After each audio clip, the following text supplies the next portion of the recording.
Se o que faz uma nação rica não é a idade, a raça ou os recursos naturais, por que o Brasil continua a ser uma nação pobre? Pôncio Pilatos perguntou à multidão: qual desses dois vós quereis? E o povo respondeu: Barrabás, o ladrão. 2000 anos se passaram e o povo continua escolhendo os ladrões, os aventureiros, os corruptos, os falsos líderes. Eu recebi de um amigo uma reflexão sobre a diferença entre as nações ricas e pobres. Ele argumenta que o que diferencia uma das outras não é a sua idade. Índia e Egito, por exemplo, têm mais de 2000 anos e ainda são países pobres.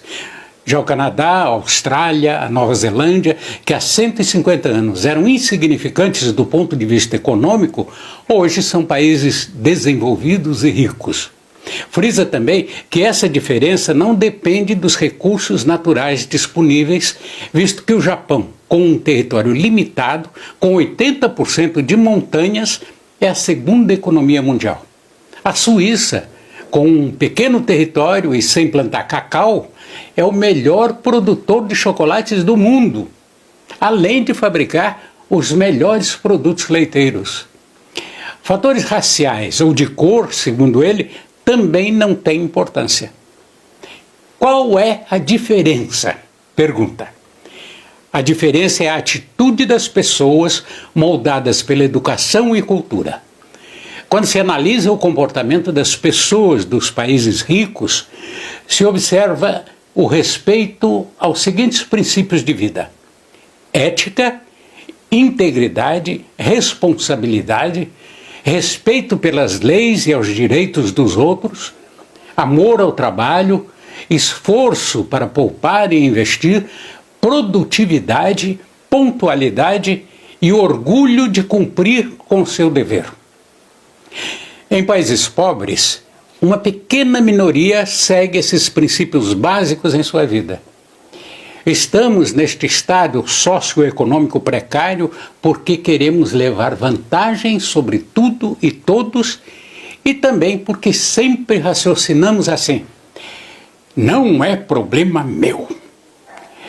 Somos pobres porque nos falta atitude, falta vontade de seguir e ensinar esses princípios.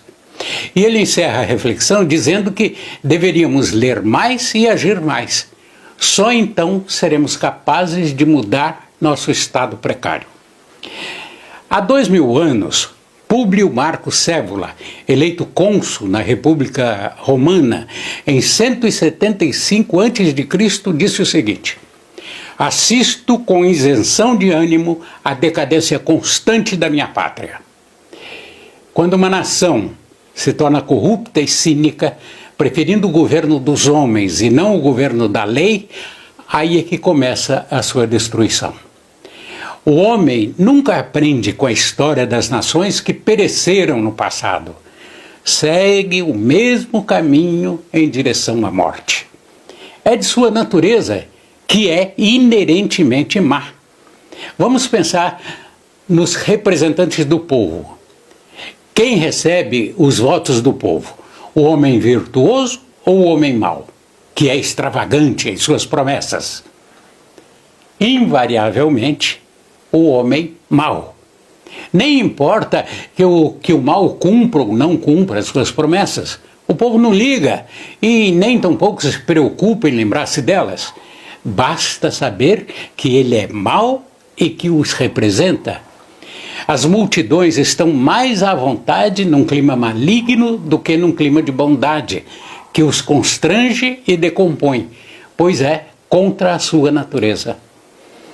Você percebe que uma nação é pobre e está em decadência quando a maioria de sua população prefere ser governada por um ladrão convicto, um grande corrupto da história, com patrimônio incompatível com o cargo que exerceu, um homem mau, um Barrabás.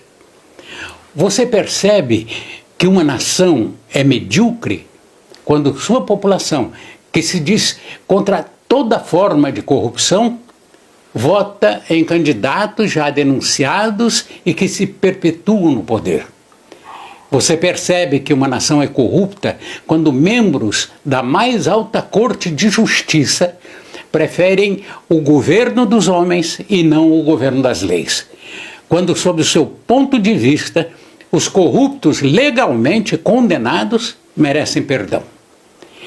Você percebe que uma nação é pobre, medíocre, decadente e corrupta quando seus cidadãos não se fazem respeitar, não respeitam o próximo, não têm a mínima educação, querem levar vantagem em cima dos outros, não têm ética, integridade, responsabilidade e muito menos respeito às leis.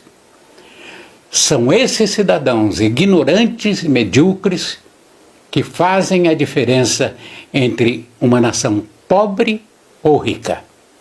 O futuro jamais chegará a essa nação. Seus habitantes não deixam e não agem. Não é problema meu.